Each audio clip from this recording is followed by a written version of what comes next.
Good afternoon, everyone. I am so glad to join this event today to share the stories of Indonesia as a member of ASEAN countries. Yeah, we are the developing countries become the plastic trash shipment destination, yeah, from developed country. Although it used as a raw material for plastic and paper recycling. But in many cases, we found that those shipments also bring dirty and mixed waste that cannot be recycled. So it creates a lot of problems in our country. So I will start with showing you the video to show you, yeah, how is the situation of imported plastic waste handling in Indonesia, especially in East Java, where I live. But the case is maybe different from other country, because in my country, in my area, the plastic waste entering Indonesia or East Java as paper waste. So we can check this video together. I will share the screen first.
Yeah, so that's the video, a glimpse of situation in my country, where in some village become a dumping sites, yeah, for the imported plastic waste from developed country. And then I will continue to my with my slide presentation. So yeah, you can see my screen right now, yeah. So I want to share with you, yeah, about the situation in Indonesia. Is Indonesia a global dump yard, like the theme of our discussion today? So I maybe want to introduce my organization. So I work at ECOTON. ECOTON is Ecological Observation and Wetlands Conservation. So we are based in Gresik, East Java, Indonesia.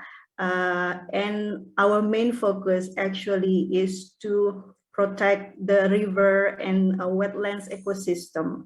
And we found that plastic pollution become a threat to the ecosystem in Indonesia, especially in rivers and in the coastal area, where now the plastic waste become very polluting, yeah, in our wetlands ecosystem.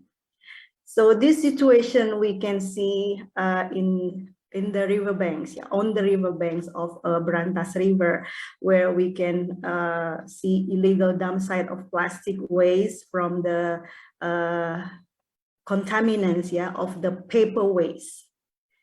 We found a lot of countries, yeah, that dumping their plastic, non-recyclable plastic like this, and all of this comes from the paper mills in East Java, because Indonesia really depends to the imported paper waste as raw material to our paper mills. Since 1980s, Indonesia start to import as raw material, and the total demand of scrap paper is about 6.4 million, and 40% of that demand is covered by imported scrap paper.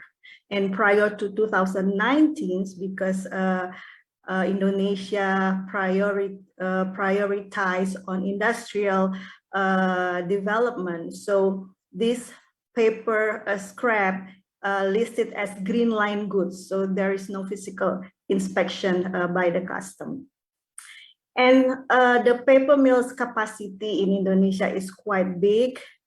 We have a lot of factories all over Indonesia, from Sumatra Island, in Java especially is the biggest area with the highest capacity of this paper industry, especially in Banten, in West Java, and East Java. In East Java, we have about 22 industries, and in West Java we have 17 paper industries. And this paper waste sent to Indonesia under 4 HA's code. So there are 4 category of waste paper that imported by these paper mills. And the one category that is problematic is the code number 47079,000, because it's unsorted and mixed with a lot of contaminants. And according to the paper production standard, these 4 type of paper still contain a lot of contaminants or prohibited materials. On paper, it says only maximum 2.8%. But in the field, we get information from the paper mill operator. The prohibited materials can be up to 30%. So it brings a lot of non-recyclable and dirty plastic, especially the flexible multi-layer plastic waste, Tetra Pak milk and juice carton, even e-waste, textiles, soiled diapers, and also foam shoes and sandals, etc. So from the data released by the trade map, we can see here the countries that produce or export a lot of paper scraps. Yeah, the top exporters is USA. They have capacity to export 19 million tons per year, followed by UK with 4.5 million, Japan 3.7 million, and so on. While the exporter countries that send their waste to Indonesia the top 5 or the top 6 is usually constant, yeah, or they don't change. So the top 6 is Italy, USA, Australia, Japan, UK, and Netherlands. So these are the top exporters of paper waste to Indonesia.